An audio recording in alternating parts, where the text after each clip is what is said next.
Bismillahirrahmanirrahim. Assalamualaikum warahmatullahi wabarakatuh. Perkenalkan, nama saya Gauli Syifa Hovifa.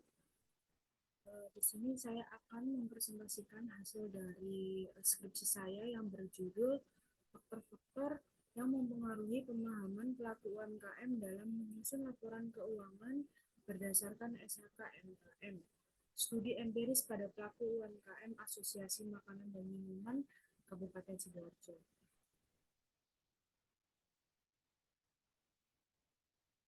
Pendahuluan. Usaha mikro kecil dan menengah merupakan usaha produktif yang dimiliki seorang atau perorangan sesuai dengan kriteria yang ditetapkan oleh Undang-Undang Nomor 20 Tahun 2008. DSAKIAI menerbitkan SKK etap untuk membantu UMKM dalam menyusun laporan keuangan. Lalu pada perkembangannya, pada tahun 2016, DSAKIAI mengesahkan standar akuntansi keuangan yang lebih sederhana, yaitu standar akuntansi keuangan entitas mikro kecil dan menengah atau disebut dengan SHK-MKM, yang berguna untuk memudahkan pelaku UMKM dalam menyusun laporan keuangan. SHK-MKM mulai efektif pada tanggal 1 Januari 2018. Pada saat ini, masih banyak ditemukan pelaku UMKM yang belum memahami tentang pembuatan laporan keuangan yang baik dan benar, sesuai dengan SHK-MKM. Hanya orang-orang tertentu saja yang mengetahui dalam memahami SHK-MKM. Para pelaku UMKM berpikir bahwa pelaporan keuangan tidak amat penting, sehingga dalam pengelolaan laporan keuangan dibuat asal-asalan, serta mereka beranggapan bahwa ada atau tidak adanya SHK-MKM tidak berpengaruh dalam aktivitas bisnisnya. Rumusan masalah yang pertama, apakah tingkat pendidikan pada pelaku usaha berpengaruh terhadap pemahaman UMKM dalam menyusun laporan keuangan berdasarkan SHK-MKM di Asmamina Kabupaten Sidoarjo? Yang kedua, apakah latar belakang pendidikan pada pelaku usaha berpengaruh terhadap pemahaman UMKM dalam menyusun laporan keuangan SHK-MKM di Asmamina Kabupaten Sidoarjo?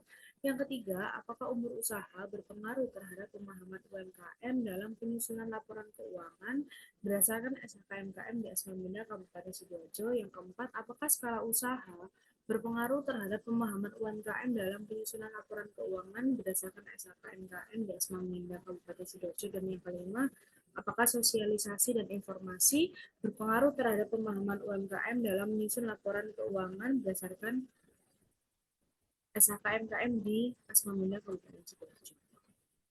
Berikut ini adalah metode penelitian. Jenis penelitian ini adalah penelitian kuantitatif, lokasinya di UMKM Asmamina Bluru Kidul Residen 2, Blok BA1 Sidoarjo, populasi sampelnya 60, jenis sumber datanya kuantitatif, jenis sumber datanya hasil kuesioner, teknik pengumpulan datanya dilakukan dengan menyebarkan kuesioner yang kemudian akan diisi oleh responden penelitian.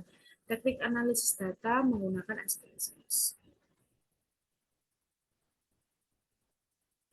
Berikut ini adalah hasil dari penguji hipotesis. H1 keterangannya ditolak, H2 ditolak, H3 ditolak, H4 diterima, dan H5 diterima.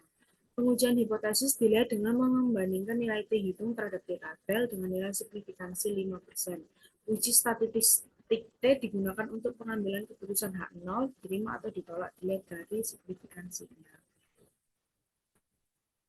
Pembahasannya yang pertama yaitu tingkat pendidikan berpengaruh positif terhadap pemahaman SHK.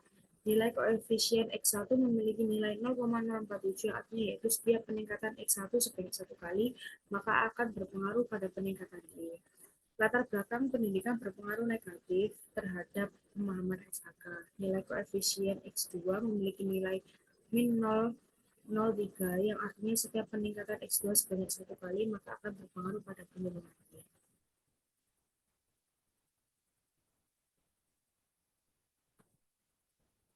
Manfaat penelitian yaitu yang pertama untuk mengidentifikasi suatu masalah yang sedang terjadi, yang kedua untuk pengabdian masyarakat, yang ketiga untuk kebermanfaatan kepada masyarakat dan untuk pengalaman, dan keempat sebagai alat untuk membangun pengetahuan dan memfasilitasi pembelajaran, dan yang kelima untuk memahami berbagai masalah dan meningkatkan kesadaran. Berikut ini adalah daftar pustakanya. Sekian presentasi dari saya. Wassalamualaikum warahmatullahi wabarakatuh.